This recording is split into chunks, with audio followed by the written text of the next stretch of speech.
નમસ્તે વિદ્યાર્થી મિત્રો, આજે વાત કરીશું ધોરણ 10 અને વિષય વિજ્ઞાનના ચેપ્ટર નંબર 5 જૈવિક ક્રિયાઓ વિશે સંપૂર્ણ સ્વાધ્યાયનું સોલ્યુશન મેળવીશું.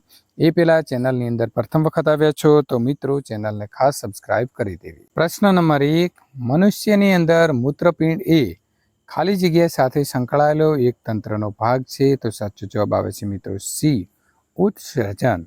વનસ્પતિઓની અંદર જલવાહક ખાલી જગ્યા માટે જવાબદાર છે. તો સાચો જવાબ આવશે મિત્રો એ, પાણીના વહન.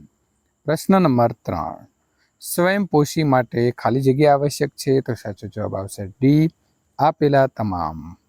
પ્રશ્ન નંબર વિદ્યાર્થી મિત્રો 4, ખાલી જગ્યામાં પાયરુવેટના વિઘટન થવાથી કાર્બન ડાયોક્સાઇડ, પાણી અને ઉર્જા ઉત્પન્ન થાય છે. તો સાચો જવાબ આવશે બી, કણાભ સૂત્ર. પ્રશ્ન નંબર 5, આપણા શરીરમાં ચરબીનું પાચન કેવી રીતે થાય છે? આ પ્રક્રિયા ક્યાં થાય છે? તો પિત્તરસના પિત્ત ક્ષારો ચરબીના મોટા ગોલકોને વિખંડિત કરી નાના ગોલકોમાં રૂપાંતરિત કરે છે. આ ક્રિયાને તૈલોદીકરણ કહે છે. સ્વાદુરસનો લાઇપેજ તૈલોદીકૃત ચરબીનું પાચન કરે છે. અંતે આત્રરસના લાઇપેજ વડે ચરબીનું ફેટી એસિડ અને ગ્લિસરોલમાં રૂપાંતર થાય છે. આ પ્રક્રિયા નાના આંતરડાની અંદર થાય છે. પ્રશ્ન નંબર 6, ખોરાકના પાચનમાં લાળ રસની ભૂમિકા શું છે? તો લાળ રસમાં એમાઇલેજ એટલે કે ટાઇલિન ઉત્સેચક હોય છે. તે ખોરાકના સ્ટાર્ચનું શર્કરામાં પાચન કરે છે. સ્ટાર્ચ એ જટિલ કાર્બોદિત છે. તો લાળ રસનો એમાઇલેજ તો એ આવશે માલ્ટોઝ એટલે કે શર્કરા. પ્રશ્ન નંબર મિત્રો 7, સ્વયંપોષી પોષણ માટે જરૂરી પરિસ્થિતિઓ કઈ છે અને તેની નિપજો કઈ છે? તો સ્વયંપોષી પોષણ માટે જરૂરી પરિસ્થિતિઓ ક્લોરોફિલની હાજરી, પ્રકાશ શક્તિનું શોષણ, પાણીના અણુનું વિઘટન અને કાર્બન ડાયોક્સાઇડના કાર્બોદિતનું રિડક્શન. તેની નિપજોની વાત કરીએ તો આવશે ગ્લુકોઝ, કાર્બોદિત અને ઓક્સિજન. પ્રશ્ન નંબર 8, જારક અને અજારક વચ્ચેનો તફાવત શું છે? કેટલાક સજીવોના નામ આપો જેમાં અજારક શ્વસન થાય છે. તો જારક શ્વસન આ ક્રિયામાં O2 એટલે કે ઓક્સિજનનો ઉપયોગ થાય છે અને આ ક્રિયાના અંતે CO2 અને H2O ઉત્પન્ન થાય છે. આ ક્રિયામાં ગ્લુકોઝનો અણુનું સંપૂર્ણ દહન થાય છે. તેથી ગ્લુકોઝના એક પણ અણુની વધારે ઉર્જા મુક્ત થાય છે. આ ક્રિયાનો પ્રાથમિક તબક્કો કોષરસમાં થાય છે, જ્યારે બાકીનો તબક્કો કણાભસૂત્રમાં થાય છે. માત્ર કણાભસૂત્રમાં થતી ક્રિયામાં O2 નો ઉપયોગ થાય છે.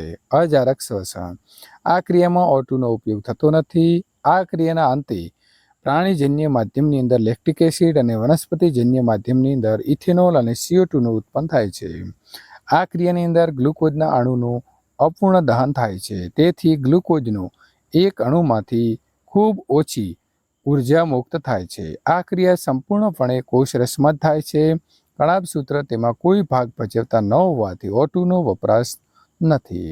અજારક શ્વસન કરતા સજીવો તો ઈસ્ટ અને અન્ય કેટલીક ફૂગો છે, કેટલાક બેક્ટેરિયા અને અંતઃપરોપજીવીઓ આવશે. પ્રશ્ન નંબર 9, વાયુઓના વધારેમાં વધારે વિનિમય અને વાયુકોષોની રચના કેવા પ્રકારની છે? તો ફેફસામાં શ્વાસવાહિકાઓના અંતભાગે વાયુકોષો આવેલા છે. તેઓ ફુગ્ગા જેવી રચના ધરાવે છે. તેમની પાતળી દિવાલ પર રુધિર કેશિકાની વિસ્તૃત જાળીરૂપ ગોઠવણી વાયુઓના વધારેમાં વધારે વિનિમય અને વિસ્તૃત સપાટી પૂરી પાડે છે. પ્રશ્ન નંબર 10, આપણા શરીરની અંદર હિમોગ્લોબિનની ઉણપને પરિણામે શું થઈ શકે છે? તો આપણા શરીરની અંદર હિમોગ્લોબિનની ઉણપથી એટલે કે તેના પરિણામે થતી રોગકારક અવસ્થાને પાંડુરોગ એટલે કે એનિમિયા કહે છે. તેના પરિણામે આપણા શરીરના કોષોને કોષીય શ્વસન માટે પૂરતો O2 મળતો નથી. પરિણામે ઓછી શક્તિ પ્રાપ્ત થાય છે અને આ સ્થિતિની અંદર અશક્તિ, થાક, કંટાળો વગેરે જોવા મળે છે. મનુષ્યની અંદર રુધિરનું બેવડું પરિવહનની વ્યાખ્યા આપો. તે શા માટે જરૂરી છે? તો મનુષ્યની અંદર દરેક ચક્ર દરમિયાન રુધિર હૃદયમાંથી 2 વખત પસાર થાય છે. તેને રુધિરનું બેવડું પરિવહન કહે છે. મનુષ્ય શરીરની વધુ ઉર્જાની જરૂરિયાત માટે ઓક્સિજનનો વધુ કાર્યદક્ષ પુરવઠો શરીરને પૂરો પાડવા બેવડું પરિવહન જરૂરી છે. પ્રશ્ન નંબર 12, જલવાહક અને અનવાહકમાં પદાર્થોના વહન વિશેનો તફાવત. જલવાહક પાણી અને ખનિજ દ્રવ્યનું વહન કરે છે, જ્યારે અનવાહક મુખ્યત્વે સુક્રોઝ અને કાર્બોદિત સ્વરૂપના ખોરાકનું સ્થળાંતર કરે છે. જલવાહક વહન માટે બાષ્પ ઉત્સર્જનથી સર્જાતું ખેંચાણ બળ તેનું મુખ્ય પ્રેરક બળ છે, જ્યારે અનવાહક તેમાં સ્થળાંતરણ માટે આશ્રિત દબાણ જવાબદાર છે. જલવાહક દ્રવ્યના વહન માટે સામાન્ય રીતે એટીપીનો ઉપયોગ થતો નથી, તો અનવાહક તેમાં સ્થળાંતર માટે એટીપીનો ઉપયોગ થાય છે. જલવાહક જલવાહિની અને જલવાહિનીકી વહનની અંદર સંકળાયેલા છે. અનવાહક ચાલીની નલિકા અને સાથી કોષો સ્થળાંતરની અંદર સંકળાયેલા છે. પ્રશ્ન નંબર મિત્રો 13. ફેફસાની અંદર વાયુકોષો અને મૂત્રપિંડની અંદર મૂત્રપિંડ નલિકાની રચના અને તેઓની ક્રિયાવિધિની તુલના કરો. તો વાયુકોષો તે ફેફસાની રચનાનો કાર્યાત્મક એકમ છે. તે શ્વાસવાહિકાઓના છેડે આવેલી ફુગા જેવી રચના છે. તે શ્વસન વાયુઓની આપલે માટેની સપાટી પૂરી પાડે છે. તેની દિવાલ ઉપર રુધિર કેશિકાઓની વિસ્તૃત જાળીરૂપ રચના હોય છે. મૂત્રપિંડ નલિકાની વાત કરીએ તો તે મૂત્રપિંડની રચનાનો કાર્યાત્મક એકમ છે. તે લાંબી ગૂંચળામય નલિકા જેવી રચના છે. તેના અગ્રભાગે બાઉમેનની કોથળી હોય છે. તે રુધિરનું ગાળણ કરી નાઇટ્રોજનયુક્ત ઉત્સર્ગ દ્રવ્ય દૂર કરે છે.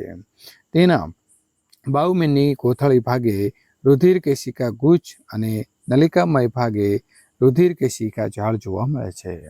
વિદ્યાર્થી મિત્રો, આ પ્રકારના સોલ્યુશન મેળવવા માટે ચેનલને સબસ્ક્રાઇબ કરી તમારા મિત્રો સુધી આ વિડીયોને શેર કરવાનું ભૂલશો નહીં.